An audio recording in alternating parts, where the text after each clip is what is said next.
Today I fucked up by refusing to thank God at the table. In my house we only live my older brother, my mother and me. After my mother set up the table for Christmas dinner, she wanted us to thank God for all we had, for this food and for getting through 2020. We never do it, and neither my brother or me are religious, so we just laughed it off and just wanted to eat. So she lashed at us saying that God protects us and we should thank him for the roof on our heads and being alive. We all just went quiet and didn't talk to each other. After eating, she got up and locked herself in her room. Won't talk to her until tomorrow. She isn't a religious zealot, but she did grew in a time where Mexico had strongly religious people. I am atheist and my brother is agnostic, but she always keeps trying to get us into religion, so we always avoid talking about such things. Too long didn't read. Mother got angry at us for making fun of her beliefs and ruined Christmas Eve. Try to see it the way your mom sees it. I had a similar situation with my dad. In their eyes, believers, we, the non-believers, won't be able to spend eternity with them in the afterlife. That's a hard pill for parents to swallow. Sometimes it's not about picking your battles, but more about picking the time and place. I think sometimes it's better to make a little sacrifice, to make the ones we love happy. I know it's kinda wrong to say you believe in something you don't, but there are more important things than that, I guess. You may not have the same beliefs as your mother, but by laughing you disrespected your mother's beliefs. You have to put yourself in her shoes to understand how she feels. If it was you that felt strongly about something, then you'd be upset if your mother laughed at you. Woman shrugging. As a mom of adult children, I think there are a few things that my kids should respect if they are coming to my home. I also taught them that if they are invited somewhere, they are at the very least respectful. I in turn respect their beliefs in their homes. As a parent, chances are that you don't ask much of your kids. If you plan to come to my house and disrespect me, you are welcome to choose not to come. So if someone is a Satanist, you should pray to Satan when you go in their house. This is asinine to expect your kids to drop their beliefs because they're in your home. Respect doesn't turn into a one-way street once you walk into a house. Today I fucked up by getting into a hot tub. I want to start this post by saying this was actually 4 months ago, but still very much affects me today. I am also a 22-year-old woman. Due to the pandemic, parties are pretty illegal right now. Who would ever have imagined this a year ago? But somehow over August, this rule was relaxed enough that in my country, having 30 in your garden was perfectly fine, if not slightly frowned upon. It was my colleague's 60th birthday. I want to note that I am 21 at this time and she can frankly drink our entire team under the table. It really is quite impressive. For her birthday, her son decided to surprise her with a brand new hot tub after already fixing up her patio over lockdown. As you can imagine, we are all very excited for her upcoming party. We are all like family since we all work in the same place while many of us are extremely local, with myself even being able to see our workplace from my kitchen window. Anyway, I couldn't manage to get the evening off work, so when I finished at 11:30, I practically rushed in and out of my house to change before taking the short 5-minute walk to her house. I want you to keep this in mind as you continue to read. I get there and I realize I have a lot of catching up to do. People are in their own little mess with alcohol everywhere. My colleague's usually immaculate kitchen floor is soaked and frankly a makeshift slip and slide at this point, and everyone is thoroughly enjoying themselves in the garden. I join them all and get started on my much needed and welcome alcoholic drink with one of my colleagues, who now refuses to talk to me, and one of the other guests she was talking to. This guy is a police officer himself, and because of my desire to join the police myself, we get along quite well. I was enjoying myself and steadily getting drunker by the minute. Eventually, this guy bets that I can't down my drink, and if I wanted to prove him wrong, there was £10 in it for me. Being the ridiculously competitive person I am, I do. Probably one of the easiest tenors I have ever won. After some additional mingling and more drink later, I have reached my limit. I am satisfactorily sloshed and about ready to dance the night away. After a few years experience drinking, I have become an expert in when to call it quits, so I abandon the last of my drink. The night is going great.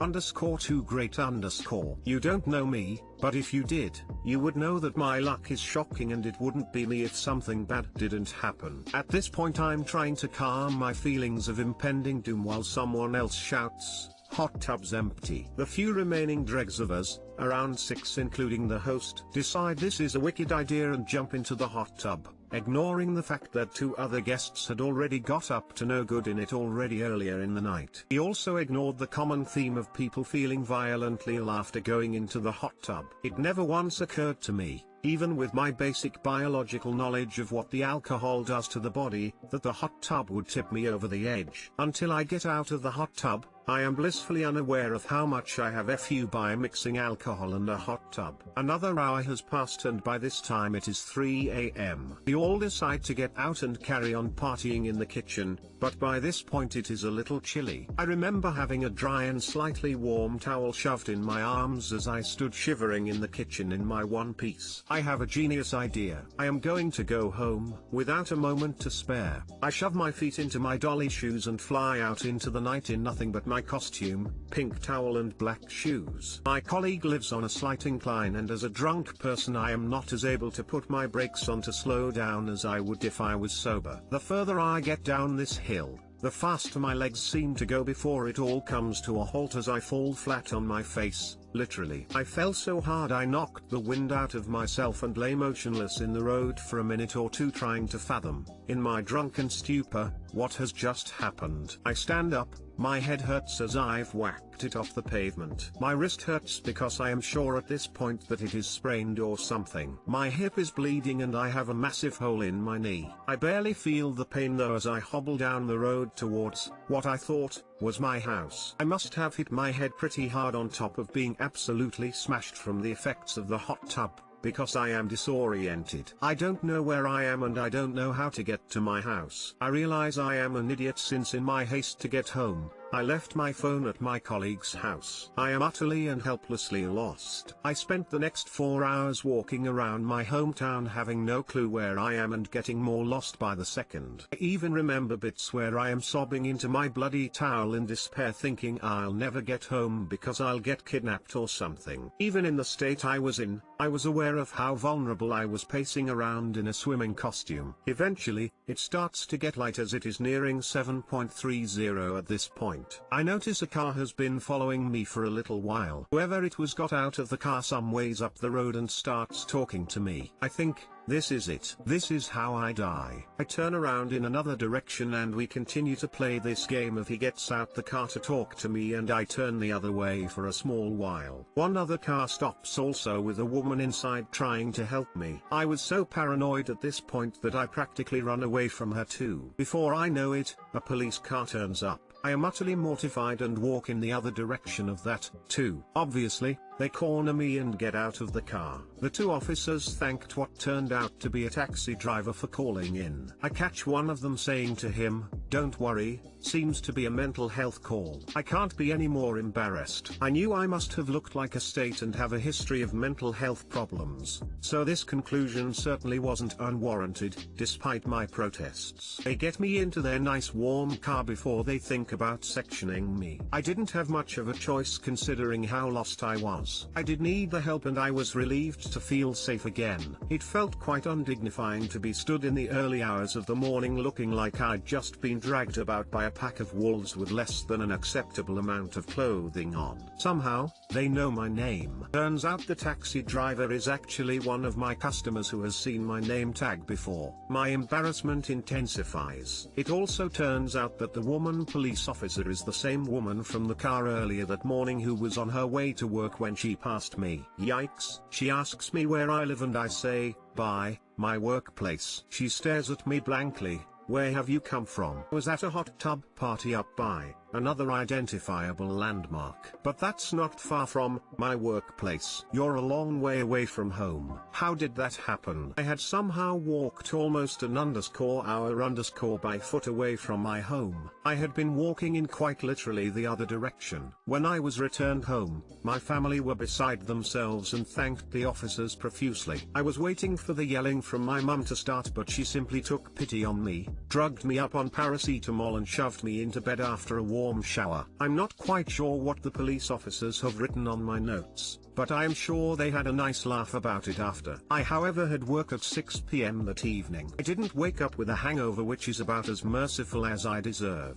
It came to light after a lot of pain and hours at the hospital getting x-rayed that my wrist was broken, and I spent the rest of the summer in a cast. I still have a large purple scar to remind me of this night on my knee. I have also been banned from the hot tub at any future parties. If you read this far, thanks. I was even joking not even a week before this that I didn't have any embarrassing drunk stories, and now I think I have the most embarrassing one of all. Feel free to take the mic. Too long didn't read. I got drunk at a hot tub party, decided to walk home in just one piece, towel and shoes, face planted the floor and near enough knocking myself out. Got lost with no phone to call for help and thought I was going to get kidnapped. Police ended up finding me after being lost for almost 4 hours and being over an hour's walk from home.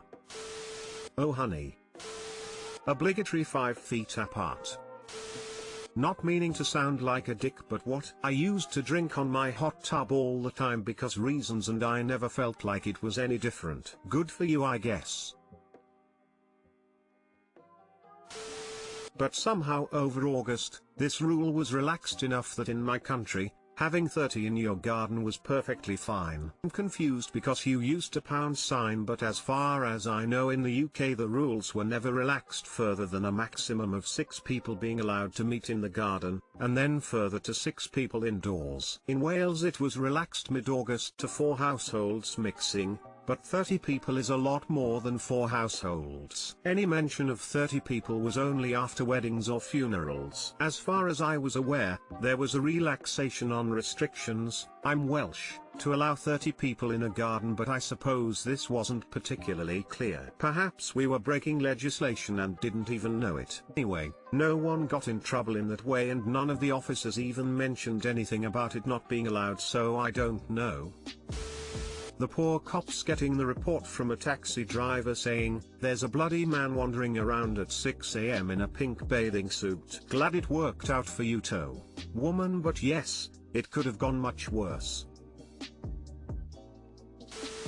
Today I fucked up by accidentally drugging a mouse. My roommate and I have a mouse situation in our apartment. He's a harmless mouse, but he's a menace. He's always getting into things. We've been mostly handling it, though, and even stopped seeing him for a while after getting a garbage pail with a lid and being mindful about the food we leave out. We live on the top floor of our building and the apartment next to us is vacant. We've asked the landlord to tell the exterminator to stop by on his monthly visits on the first Saturday of the month, but we are kind of the stepchildren of the building and he never makes it all the way upstairs to us. After 2 months, he finally came by. This Saturday, he set a sticky trap next to the fridge.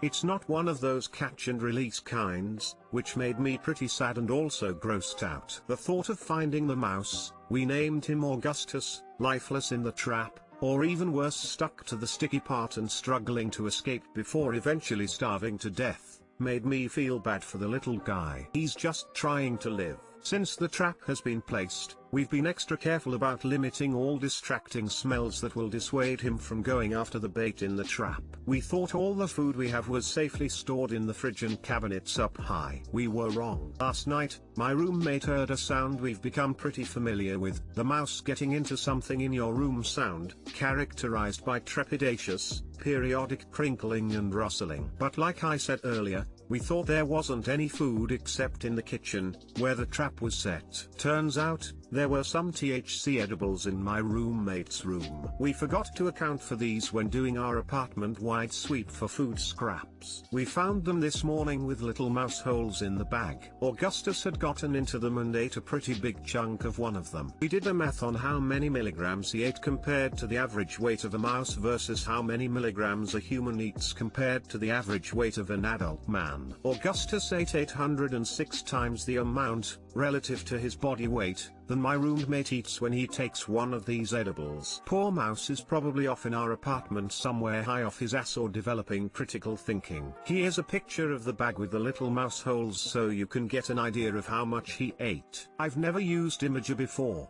so let me know if these pictures don't work. Too long didn't read. We left out THC edibles in our apartment. A mouse we've been trying to catch for weeks got into them, ate a bunch, and is now high somewhere in our apartment.